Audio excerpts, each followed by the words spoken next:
let's cut to the chase, Steven. Who do we have in the studio with us today? We have in the studio today a 3-time Olympian, the anchor of the 2018 World Champion team, 3-time zonal silver medalist, 4-time zonal bronze medalist, 2-time Pan Am Games champion, Grand Prix bronze medalist, 4-time NCAA All-American, and multiple-time national champion, Cat Holmes. Woo! Thanks for joining us, Kat. Yeah, thanks for inviting me down here. I think that when I think of quintessential, the archetypal idea of someone who is excellent at what they do, regardless of what it is, very, very focused and able to balance work, passion, or just hard work across a variety of different things. You're one of the names that comes to mind. I've known you for many years at Cat, and it's just been really cool to see your career start off on a high note and just sort of carry for a while. I don't think you missed a national team from the time you were in cadet till you retired.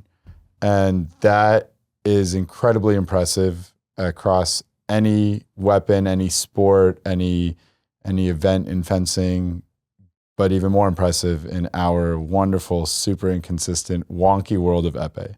So that being said, the entire time you were doing that, you were following your heart, pursuing your studies at Princeton, then continuing to research and grow and scratch that itch while you prepared for all the Olympic pursuits that you had gone and undergone. And on top of that, prepared for life after sport, where you are now a resident at Mount Sinai. Well, as of July 1st. Okay, about to start residency, but finishing up med school. Yeah. And at no point letting your foot off the gas on any of those things. It was just kind of this steady flow.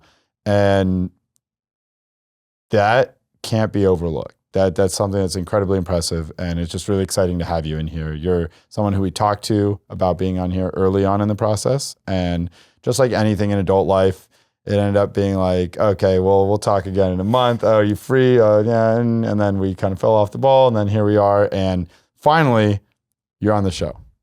Well, I'm blushing internally for That was all of those nice things. That was a really nice. Yeah, I don't think I've little ever speech. been lauded so beautifully. So thank you. How long were you prepping that one? Was that off the dome? I think I started writing that the first time I met Kat. When Ari was 9.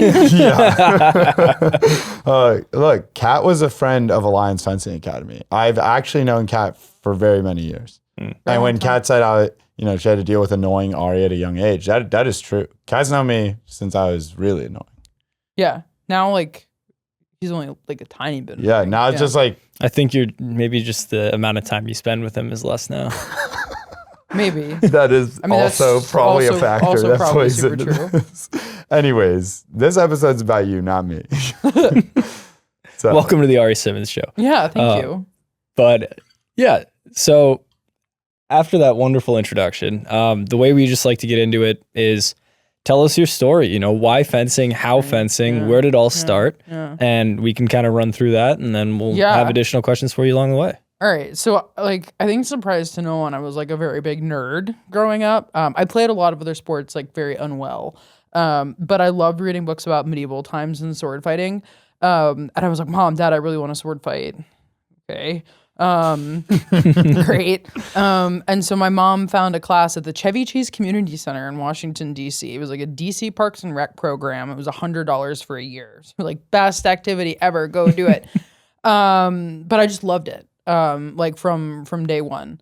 I feel like I use this reference all the time, and it's gonna fall flat on the younger ears, but maybe some of the older, more cultured younger ears will have seen Chariots of Fire. You guys seen it? I haven't seen it. Uncultured. can't lie on a public podcast. Yeah, okay, Kat. so I'm No, gonna, I haven't like- seen it. I would love to have said yeah. We've probably heard the theme song. It's like dun dun dun dun dun dun dun dun. Oh, dun, yeah. dun. Yeah. You guys know that. Anyway, and something in slow motion. Dun, Yes, dun, correct. dun, Yeah, dun, yes, dun, yes, this. dun, dun, dun, dun, Yes, dun, yes, dun, yes. Excellent. Oh, never mind. Oh We'll no! save Wow, it. that fell flat. Anyway, Actually, I think you were a little bit sharp. That's okay. But but the premise of the movie is you've got two runners. It's like the first Olympics after World War One. And the one runner in question like qualifies for the Olympics, and he's a very religious man, and he has to compete on the Sabbath, and his family is like not having it. And he and his sister are walking on the marsh, and his sister is kind of like opining that he's like, you shouldn't compete because it's the Lord's day. And he's, God made me for a purpose, but he also made me fast. When I run, I feel his pleasure. I'm not necessarily saying that like God's hand spoketh to me when I fence, but at a more you like definitely felt his pleasure. Yes, Ari, I felt his pleasure. In a more like scientific terminology, if you know the concept of like resonance and resonance frequencies, like if you strike a tuning fork and a wine glass will explode, everything in the universe has a resonance frequency. We do. And like I think my 9-year-old brain was like, this is what I was made to do, be it whether you believe in God or not. Like when I was 9, I was like, this is correct. And so I just kind of like stopped doing everything else and just kept fencing. And then I was very tall for a 10-year-old. So I did pretty well. And because I loved it, I did it more than the other kids. So I got better than them just because I did it more and I was tall. And then I started winning, and then I was like, well, this is really fun. So then I did it even more, and then I won even more. And it just kind of like kept somersaulting from there. I think for those who knew me as a competitor or knew me as a fencer, like I had a very distinctive style. Like I fenced with my arm like right out there. And the reason why I did that is because like when you're just learning how to fence, people are always like, you need to extend your arm before you lunge. And I kept forgetting in the kids class. I was like, okay, I'm just going to extend my arm all the time. And then I won't have to remember. And so that's why I fenced like that. It worked pretty damn well. It did. Yeah, I could always tell when like coaches were coaching against me because they'd be like, and I'd be like, yeah. Checks out. Yeah, pretty much. Good luck. Yeah. It's funny because I see that a lot more nowadays. You're clearly copying me. Yeah, obviously. No, I don't think so. But no, there's something to it. Like, I mean, that's hilarious. But there is something to this, like keeping your arm out position, because you do have some integrity to like change and like take the blade. Yeah. But the trick is like you have to be able to come back when you actually take a parry. I learned how to take parries. Did you in fully lock out? Yeah, I would fully lock out. Fully locked out. Wow. Fully locked out. Yeah. Because I think you see a lot more like 80, 90%. No. I was like fully extended. And then like it was Your working. Your shoulder is probably so strong. It is. I've been in much physical therapy for it for years. Yeah, I can imagine. But Ari and I share a physical therapist, everybody. Shout out. No, this wasn't different Rachel, one. but you've probably seen Rachel. Yes, shout out to Rachel So we too. share multiple physical therapists. Yeah, we share multiple physical Rachel therapists. Hayes Shipton, who's had an episode here. Shout out Rachel again. But also Sapna. Yeah. Her last name. You told me about Sapna. Yeah, no, they could not. Sorry, Sapna. Yeah. But shout out Sapna at Optum Physical Therapy. Yeah. She's also amazing. And just all physical therapists everywhere. People in the healthcare industry, specifically on the supporting patients side of it, just, heroes. And Kat, we'll say that about you very soon. Yeah, I mean, I want to go into sports med. Like all my research is like fencing, sports med.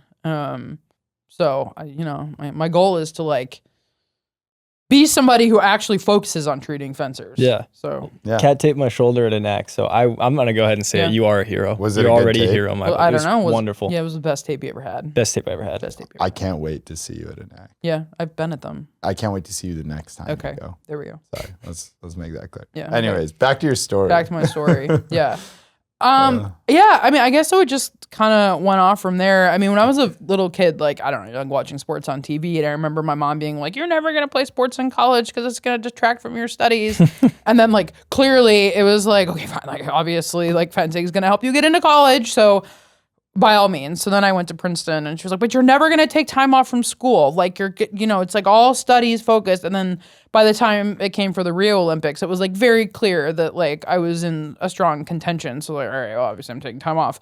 And honestly, the goal was just to go to Rio. And then I was like, going to take the MCATs, going to go to medical school. But in Rio, we lost to the gold medal team, Romania, by 1 point in overtime. And me and my teammates, the Hurleys, were like, oh, like, oh my God, like maybe we could actually do something if we keep going with this. So all of us kind of kept going. Obviously, we kept going. And so I graduated from Princeton, went back, finished my senior year. I had taken 2 years off between my junior and senior year. And then like took the MCATs, applied to medical school, kept training.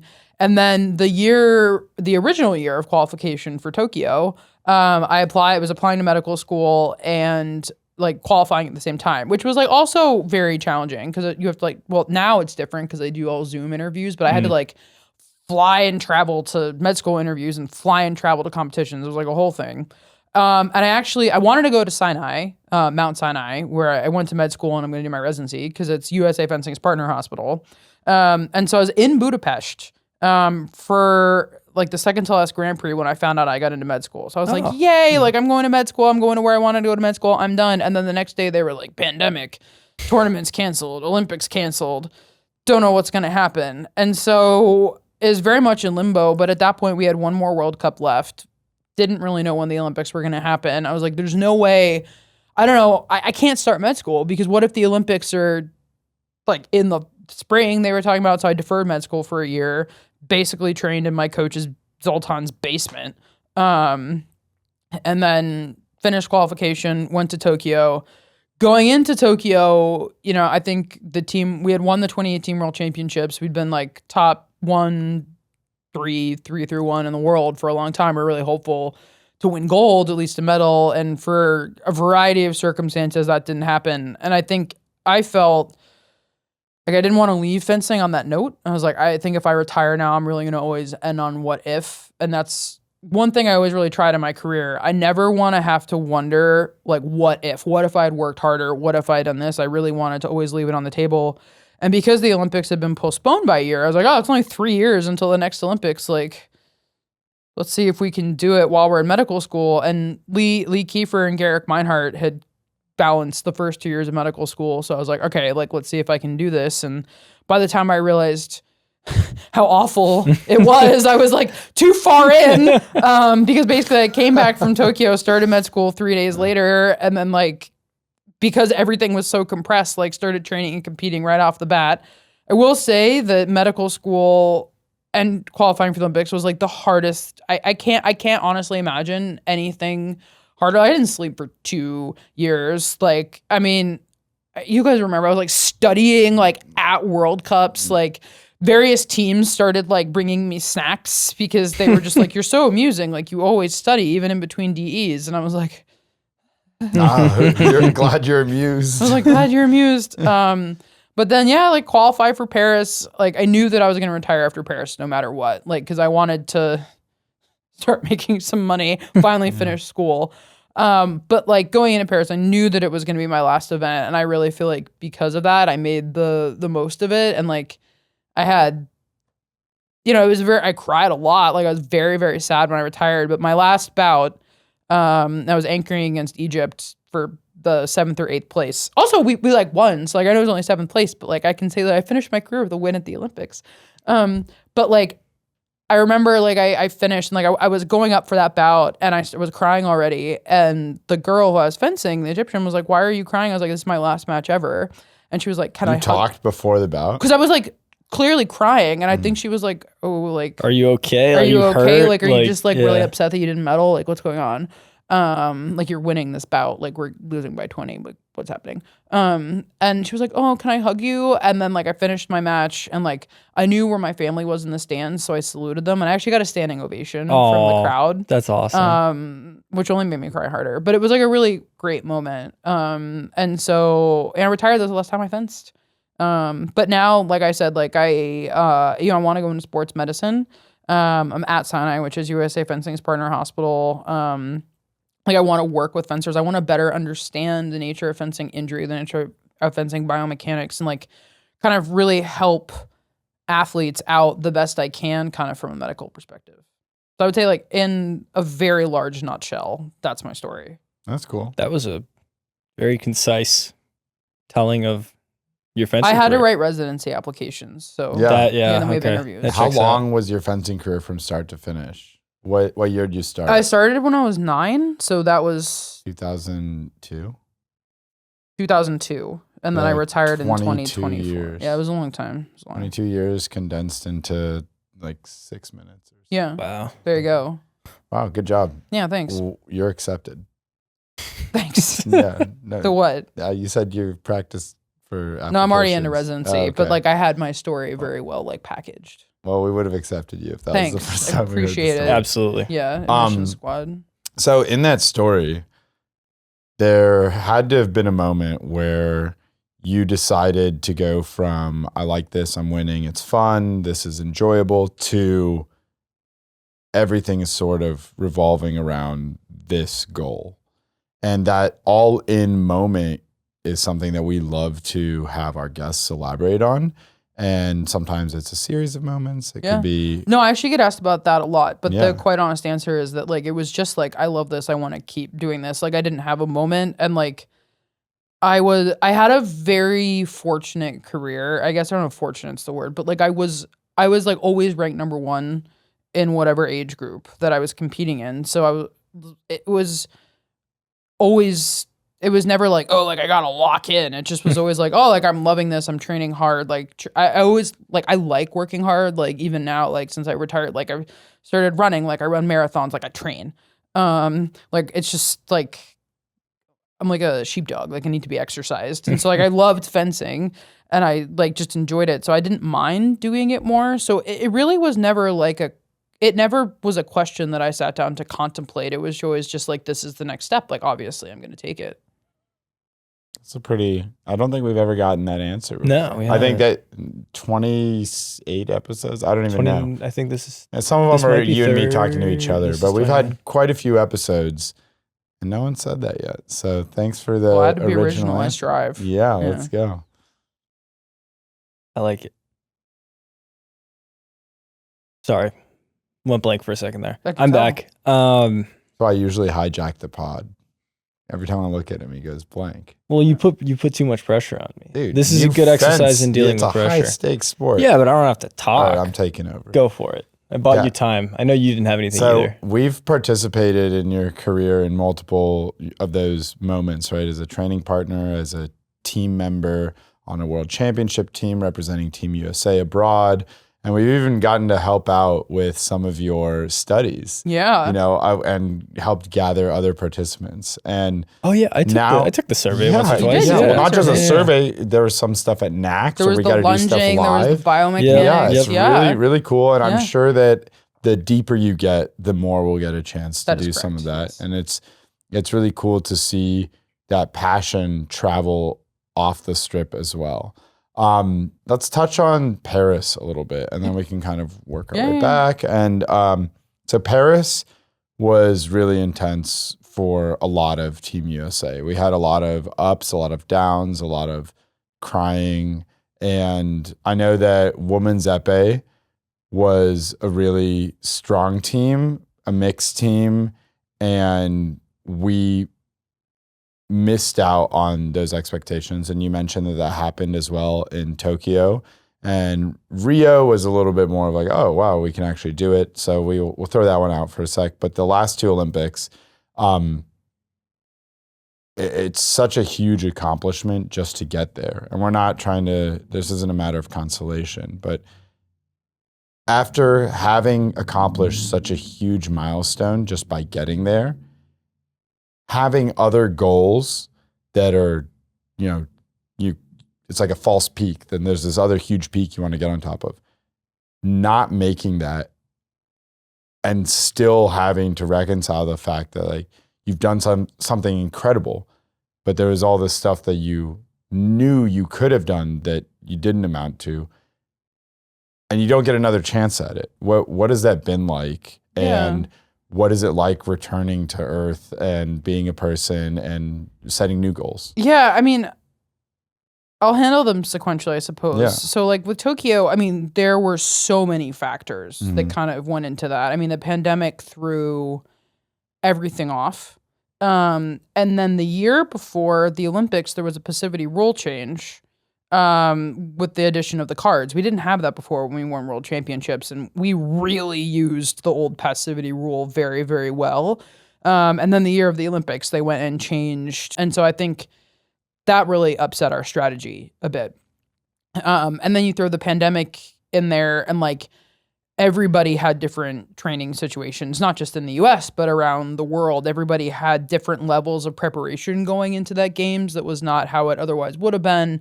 And I think that we didn't have a chance to work together as much as a team leading up to the games because we had to isolate. And then the games themselves, we were like on a US military base in lockdown before, and then we were at the Olympic Village and couldn't see anybody. And the pressure was much more like, I just don't want to get COVID and I just want to be able to compete. And then I think it's worth mentioning that there was the whole Alan Hadzic stuff hanging over everything. And if you had to deal with that, I remember did. talking to you about this. Yeah. Yeah. So Ari has now taken the mantle, but I was chair of the athlete council at the time. And without boring everybody too much, essentially, I'm not going to rehash what all went down, but Alan had a safe sport allegation against him. He was initially banned from the Olympic team. He appealed. He was let back on the Olympic team. The U.S. Olympic Committee and USA Fencing, there wasn't much they could do about it. They were kind of very much at the neck by safe sport. They had to let this man compete. And so they made a safety plan where they're okay, we're going to keep him out of the village, this, then the other thing. Very hard to execute. But again, I will applaud USA Fencing, the U.S. Olympic Committee for trying to keep him out. For those who are listening, I've been on the board of USA Fencing for a long period of time, so bear with me. But so what makes the U.S. Olympic Committee the U.S. Olympic Committee and USA Fencing is something called the Ted Stevens Act. Ted Stevens was a senator from Alaska. And so it's actually a piece of federal legislation that says U.S. Olympic Committee, you are a legal monopoly over the rights to send people to the Olympic Games. And under USA Fencing, you have what are called NGBs or national governing, under the U.S. Olympic Committee, you have NGBs or national governing bodies. That's USA Fencing, USA Figure Skating, USA Taekwondo, what have you. Within the Ted Stevens Act, there's a clause called the right to compete. The right to compete is if you qualify for a team via the strict qualification standards set forth, blah, blah, blah, you have a right to compete unless you commit a felony, you do these things. And so it gets into somewhat murky area. But in the U.S. Olympic Committee's bylaws, they change right to compete to right to participate. And so Alan said that by not being allowed to stay in the Olympic Village, the U.S. Olympic Committee was violating his right to participate in the Olympic Games. So he filed what's called a Section 9. A Section 9 is a violation of his right to compete, saying I should be allowed in the village. So a lawyer contacted all of the athletes and we're look, Alan is doing this. You guys are affected parties. You have a right to say something. And this was 2 days before the opening ceremonies, and fencing is one of the very first events. So everybody was well, we don't want him in the village, but we have to focus. So since I was chair of the athlete council, I felt somewhat obliged to try to take the bull by the horns. I was well, what if we write a letter? And so again, skipping the details, the letter turned into me having to testify at a hearing for Alan, to let him into the village or not, a day before the opening ceremonies. So how many days before you were competing? I competed the day after the opening ceremonies. So this 48 hours before correct. Your Tokyo Olympic debut. Correct. And it was an intense, he had 3 lawyers. Our lawyer hadn't talked to me, so I was oh, I have to swear an oath. This is thank God my mom's a lawyer. So I was okay, this is a cross-examination. All right, I did not drink alcohol last night, mommy. But it was very intense. And I would be lying if I said I wasn't very emotionally shook by the whole experience. Needless to say, this is all riding on the coattails of COVID. Correct. Yeah. So there's a lot going on. There was a lot going on. You have to wear a mask for this whole process too, right? Yeah. I remember Anna Ruben was one of our teammates knit these masks for us. It was actually very cute. But anyway, Tokyo, a lot was going on. Mm-hmm. And so I think that, we had a lot of goals. I had a lot of goals going to Tokyo. And for many, many reasons, I was devastated after that. And again, it wasn't just because of the fencing. It was a lot of things coincided. I think that was why I was I can't retire. I think there was a piece of me that wanted to, but I felt I couldn't leave fencing on that note. I just loved fencing so much that I was this is not how I want to end. It was a crappy way to end a career. And so I think building towards Paris, I'm not kidding when I said that like fencing and med school at the same time was very, very challenging. Like if I mental breakdown's not the right word, but I struggled. Like I started therapy, like I've been on meds, like it's been very, very helpful. Like I'm a huge advocate for mental health in sports. I think more athletes need to speak up about it. But it was really hard. I mean, it broke me, and I had to repair a lot, and I managed to do it. I, graduating medical school, qualified for the Olympic team. But I think by the time I got to Paris, like I was burnt out of everything. And I wanted to compete at the Olympics. I wanted to be at the Olympics, but I almost didn't want to fence at the Olympics, if that made sense. Like along the way, it was the first time that instead of fencing for the love of fencing, I was like fencing to make a team. And I felt that like fencing for the sake of like having to qualify and I have to qualify for this was not fun. I didn't enjoy it. I lost a lot of love for the sport. And so by the time I got to Paris, I was like, you know what, this is my last like hurrah. Like I'm going to put everything out there.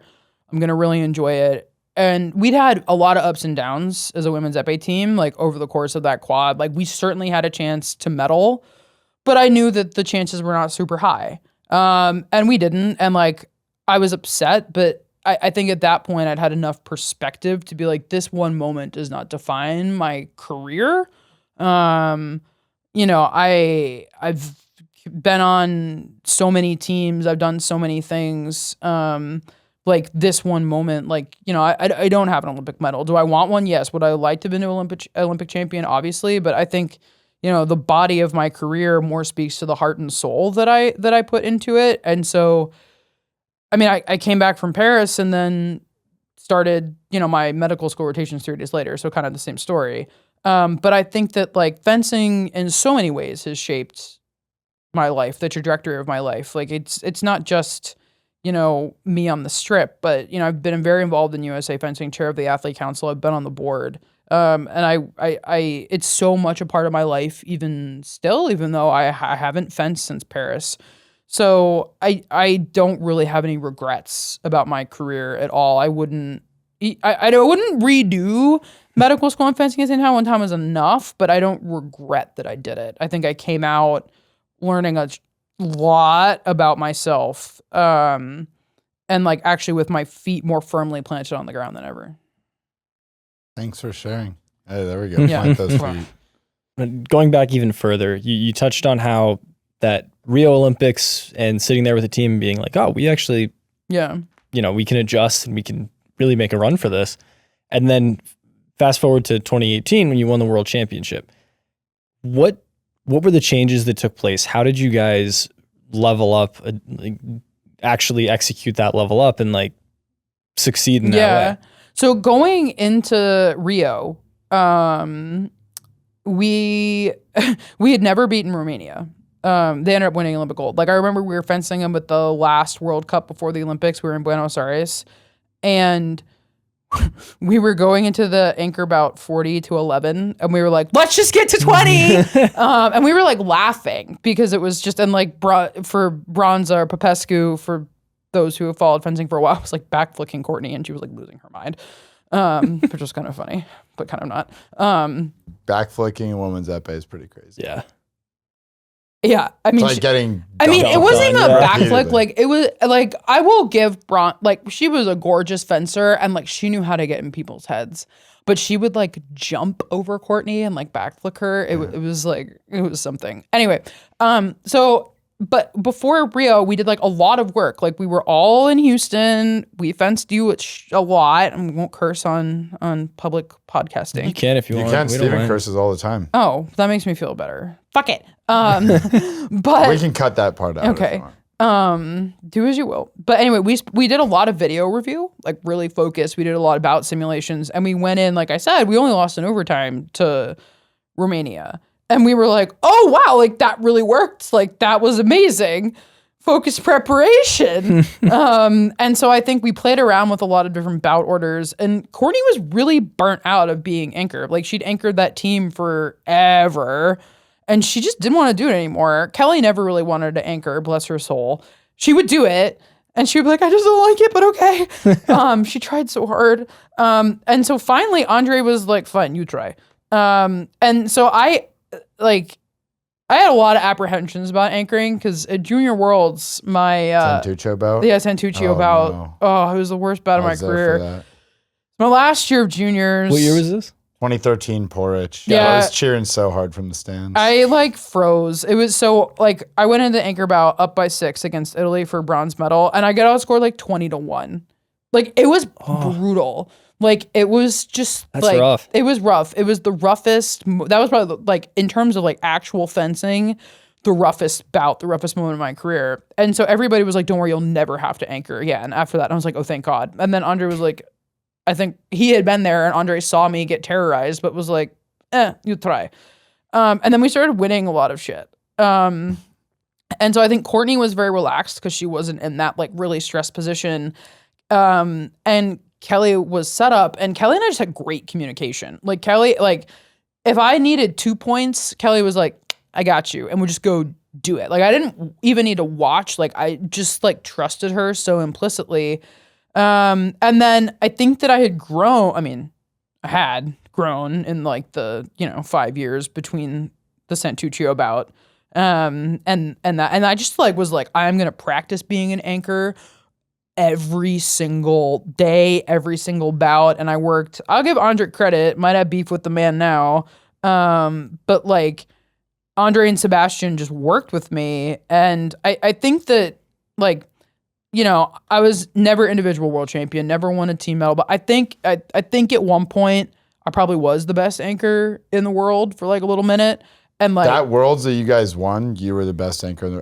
How many priority bouts did you win? 3? Yeah. That's the amount of immense pressure. Being the best anchor in the world does not mean that you're going +10 in each team bout. No, I was not. It just means that every single time when the bout is on the line, you carry your team across the finish line. Well, and the fact that you did it 3 times in a sudden death overtime at World Championships, at the very least, Kat, on that day, that fateful day in Wuxi, China in 2018, you were the best anchor on the planet. Well, I'd done my senior thesis in college. I was like, So I lost in overtime at the Olympics in Rio in individual. And like every touch I'd scored attacking.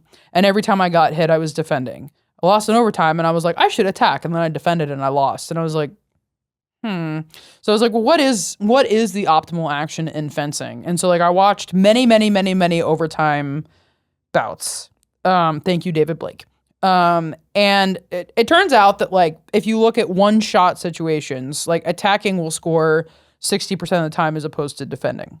No, I'm not looking at actions here, just globally. And so then I was like, all right, like do fencers actually do this? So long story short, I like made a little computer game that like simulated this, and I had fencers and non-fencers do it.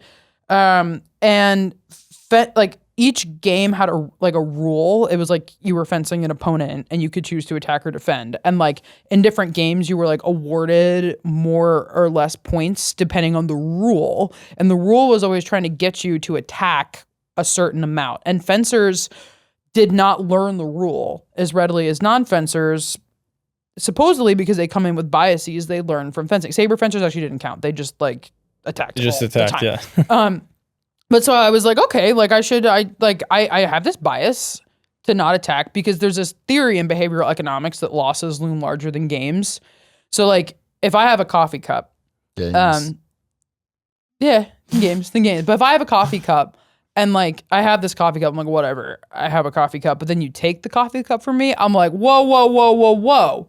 The coffee cup suddenly has more of what we call utility. Yeah. So if you try to take the coffee cup from me, it is more utility than if I just like get this coffee cup. Anyway, same kind of applies to sports. Like losses loom larger than gains. Like the point that your opponent scores against you has a higher negative utility than the point that you score against your opponent. Anyway, long story short. So I was like, we will attack. And so I just felt very confident in my strategy. And it's funny.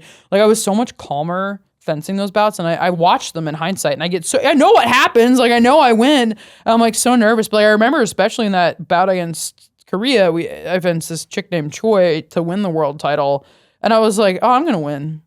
I was so confident. I was like 0% nervous, and then I won. And I was like, yeah, I knew it. I love smart people. Yeah. That you used psychology and Little game theory. Not even theory, games, like economics. behavioral No, I economics. actually Yeah. use Nash equilibriums. Yeah, that's literally, so you used economics and psychology and computer games to engineer a winning strategy for overtime situations in fencing. And my overtime win strategy, like from then until the end of my career, like skyrocketed. Steve and I were just talking yesterday about winning strategies in fencing. And the universe speaks to us, Steven. We gotta really lock in on this type of stuff. Yeah. Steven was talking about, oh, I don't want to be just one of those people that gets up and then goes to the back of the strip and is just like, oh yeah, and then you know what's gonna happen. But those people win because they have a strategy and they follow the strategy. You just have to follow your strategy. This is So boring. we were talking Who about cares if craving. it's boring? There we go. We had this whole conversation yesterday. It depends. What do you want more? Do you want the variety or do you want to win? And that's really what this is coming out. Thank you, Kat. Thank you for sharing. Nobody's watching you fence, Steven. No, I know. Nobody cares. Pure satisfaction of the game, purely like, and like I've had this conversation with Soren too about like, there's a way to fence where you like pick your shots and you're like, I'm going to set up As an this. ugly, like non-technical fencer, I never had that experience. It's great perspective to have Yeah. because you won a lot more than Yeah, Steven and I yeah. have. Look, you're laughing, but it's true. Steven and I, we've both won a bunch of bouts. We've also lost a bunch of bouts. And a lot of those losses that we had, you were in the same situation and turned it into a big fat W. To be fair, we probably also have the same number of losses because you always like, I might have more wins, but like if you don't win a competition, you win all loss. That's So true, but technically- you probably went straight through from pools a lot more. Oh, I than did, me. yeah. See, there we Yeah. go. I was also Yeah, top there we- 16 for a while. So Yeah, so Yeah. there we go. That's we had more losses. maybe.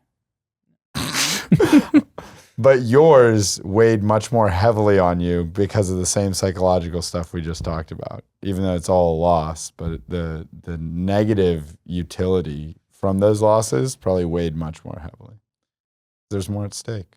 Anywho, just kudos to you, Kat. It's really cool to hear about the behind the scenes of the change that we only saw from a distance. And Well, you were a child at the time, so. We were in college. Kat, in 20, okay. Kat is only 3 years older than me. No. What? How old are you? She finds out now. I'm born in 1996, my friend. And you are born in 1993. I definitely thought you were a lot younger. I'm sorry. No need to How apologize. old are you? I was born in 99. That checks out. Yeah. Yeah, that checks out. Yeah. Somehow you seem older than him. Because I talk a lot. Yeah. I knew you were younger than Kasha. Yeah. I exude thought you were childish younger than energy. Kasha. I'm older than Kasha. Weird. You're older than my sister. Here we go. You've known me forever, Kat. You're still that 9-year-old boy. Yeah, here we go. But anywho, it's really cool just to hear about how conscious you were of the change that you were making. And even more importantly, something that Steven and I have talked about a lot and just in general is really challenging in any pursuit in life. Tactical commitment, to be committed to that while you're facing the wins and losses and just understanding that in order to better understand, understanding that to get the most valuable info from this, you're going to have to commit to it is so important and so impressive, and kudos. So thanks for sharing that. Well, my That's really first cool. coach was always just like arm higher. Shout out to Ray and Gene Finkelman. And so like There's something to that. but There's that was like something literally to like, that. well, like when shit got bad, I was like arm higher. Like, it all fell back upon that, you know? Commit to the strat. Yeah. You can get your hand higher than the other person's. You're in Then good they're shape. not going to out high you. It's impossible. Correct. So does this attacking strategy carry over? Like you just studied it in overtime situations. Mhm. What do you think the implications are in like the whole bout. That's really complicated because there's so many different factors at play. Like, are you ahead? Are you behind? What's the point spread? That was why I didn't look at that, because just like I was using like math, literally the Rescorla-Wagner learning model. I was like, I did not know how. I'm not that good enough at math to figure that out. So that is a problem that I'm still not good enough at math. Maybe like the robots are. I'm not. So I have no idea. Like, I think you should take a break from being a doctor and just do fencing theory. I think I need money. Yeah. There was no money. I kind of scraped a living by with fencing. I think with fencing theory, direct elimination is going to start a fund. We need the direct elimination fencing theory fund. Cat needs underlings. I need underlings. And we need, give me your coding skills. Because right now it's just me and Claude. Yeah. It's just me and Claude right now. But I don't know what I don't know, so I don't know the right questions. But Claude knows all. I know, but you have to ask Claude intelligent questions, and I don't know the questions to ask. That's true. That's true. Anyways.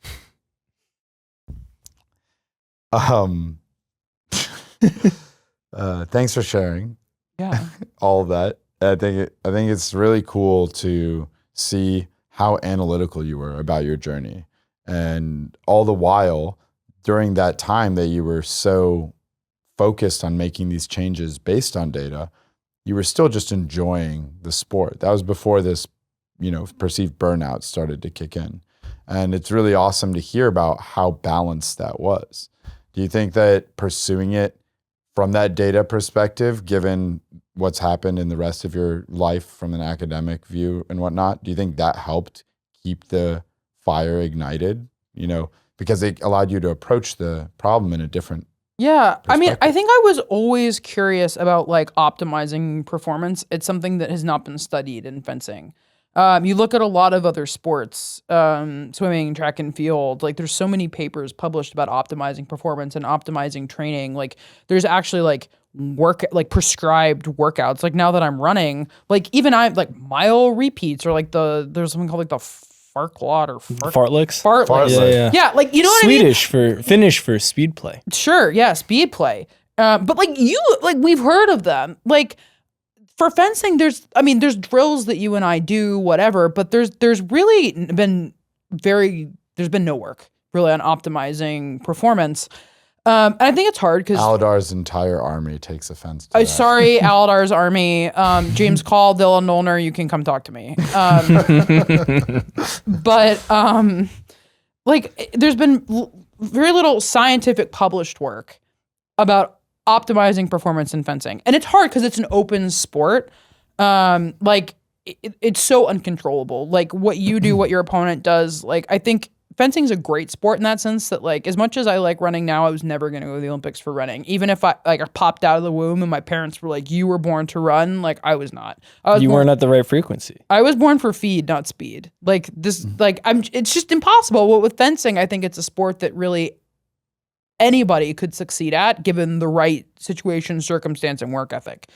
Anyway, so I was like, okay, like given that like my 17-year-old brain was like, there's no information about fencing. What can I optimize? And so like I started looking at things like nutrition, strength and conditioning, things like that. Like the best thing that ever happened to my nutrition was my biochemistry class in college. Cause I was like, oh, that's how metabolism works. Like that's how carbohydrate, fat, and protein are all processed. And like, that's what it was like, why has nobody ever talked to me about macronutrients until my biochemistry class? Like it was mind blowing. And then like, I started focusing on my nutrition and like very much noticed an improvements in my performance. Like I started strength and conditioning, started like reading about it, got a strength and conditioning coach. Like, oh my God, it made a big difference in my performance. Like all of these things that like, I think fencers don't really consider because it's such an open, such a creative sport, which is a great thing.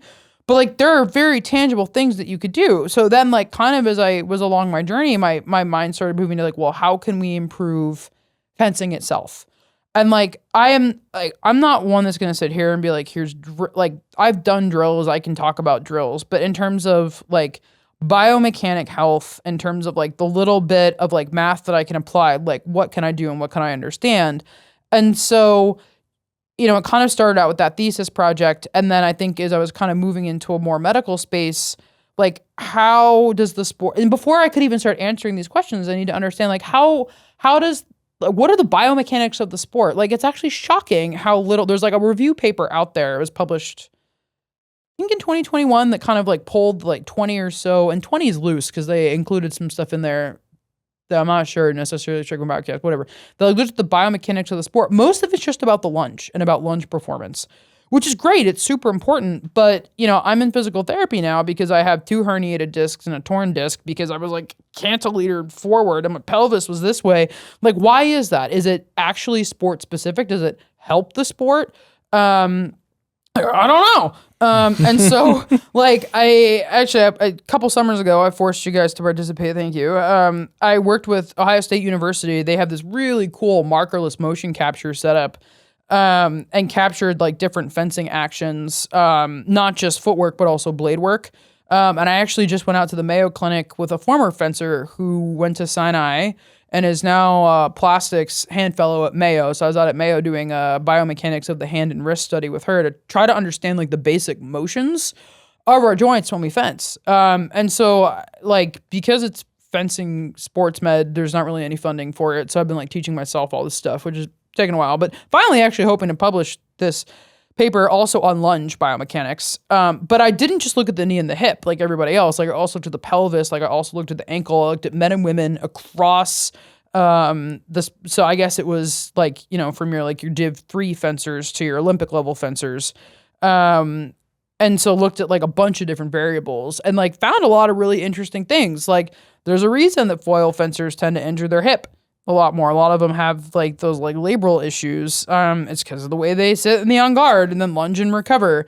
Epee fencers are much more leaning forward, so we have more back problems. It's really interesting. It's kind of like all in that data. And that was just like one fencing action. I have like a million more that I have left to analyze. You should do one on flesh. I have one. If there's anybody that has interest in this, please reach out because I have more data than I know what to do with. But you have to have some coding background. You have to know how to use MATLAB. Otherwise, sorry. Now, Claude knows MATLAB. You got to know how to intelligently use Claude. I will give you the data set. Most people that are listening to this, if they're under the age of 25, they can definitely more intelligently use Claude at least than we can. If you are interested, I can give you a sample data set and give you a task. And if you can do it, then we can talk. But anyway, so like understanding the biomechanics to then understand why fencers have the injuries we have. Because you can say, oh, great, we have these injuries, but why? And if you understand why, then we can start to say, well, here's what you can do. The acute injuries are always going to happen, but a lot of them are overuse. Like, how can you prevent those overuse injuries?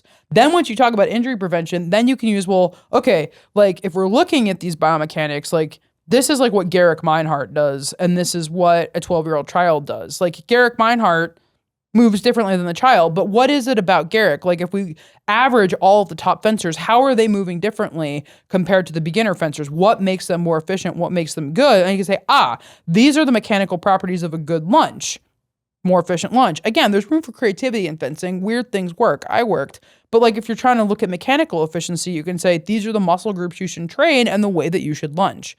Anyway, so it all kind of spirals forward.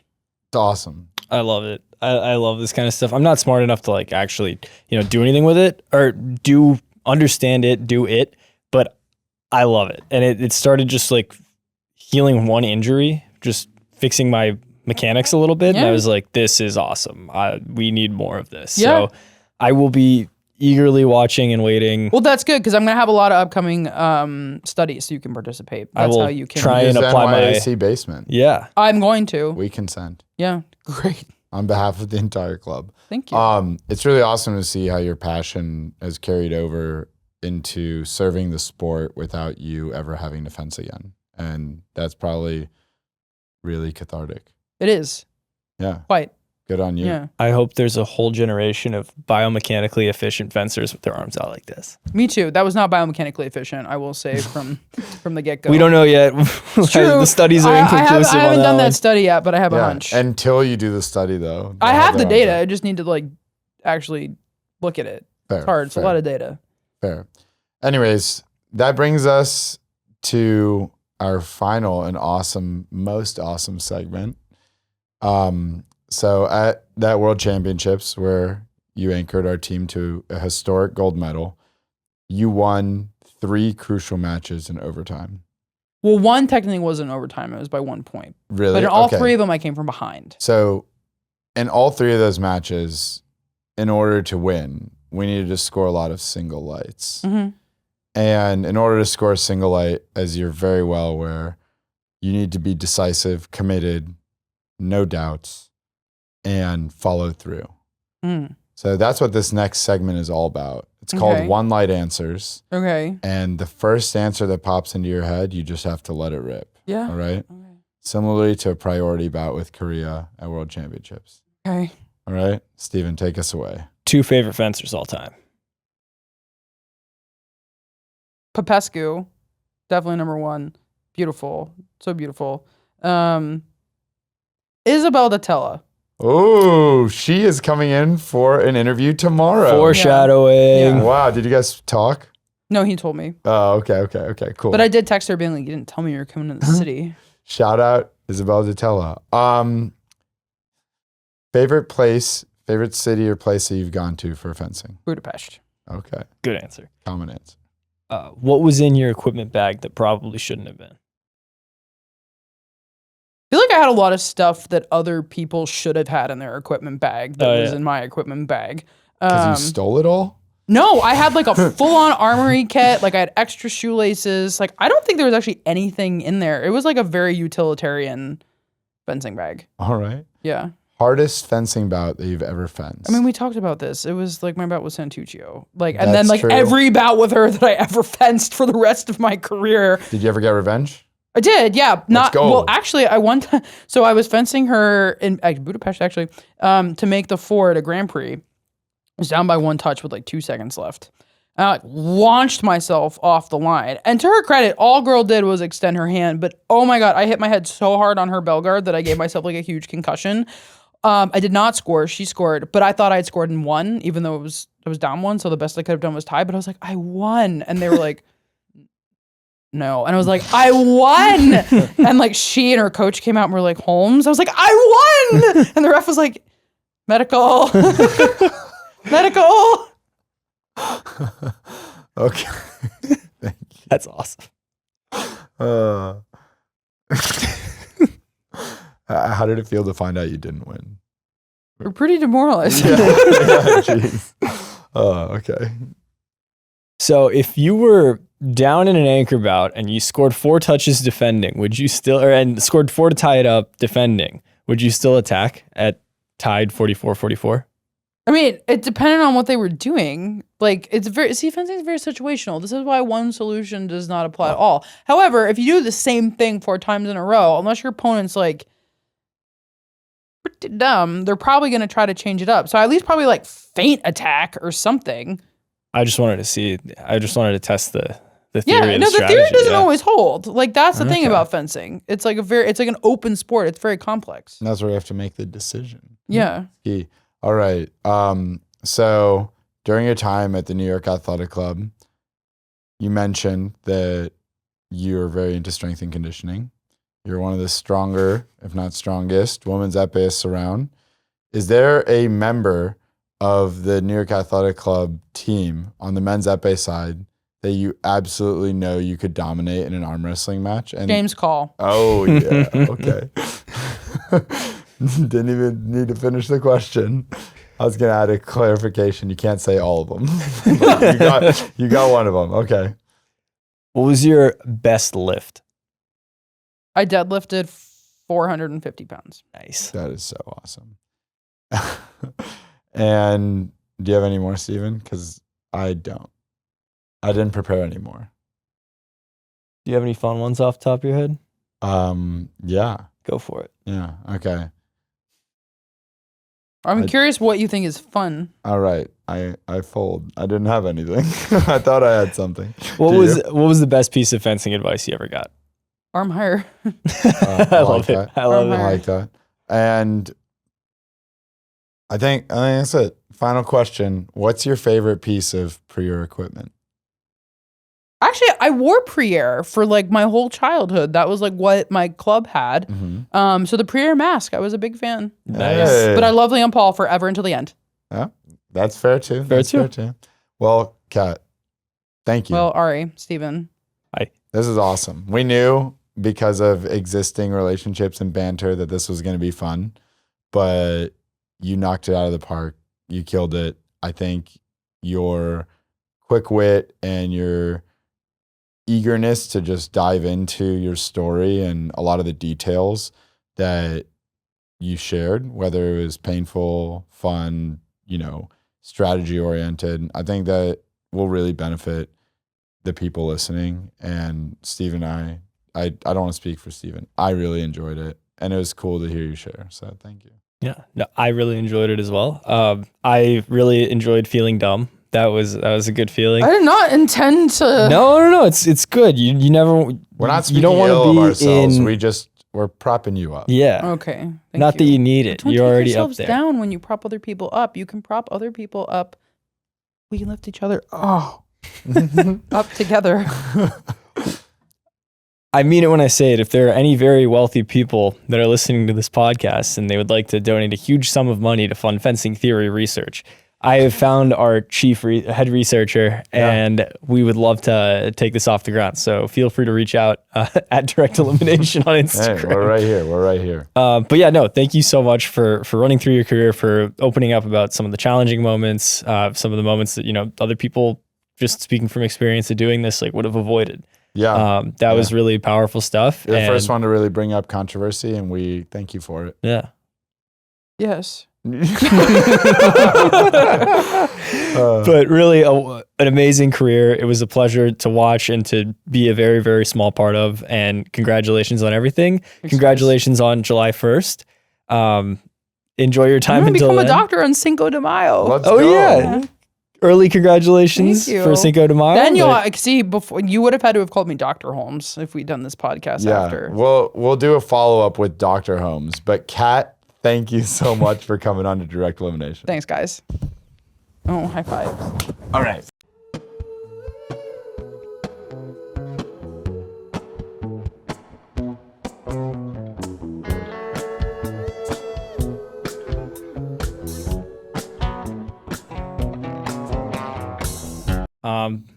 You want to do some ads? I could do an ad. See, I'm not that suave of a guy. But when I'm wearing my Prieur mask, I sure do feel like one. By Prieur USA. Get grippy with Edge.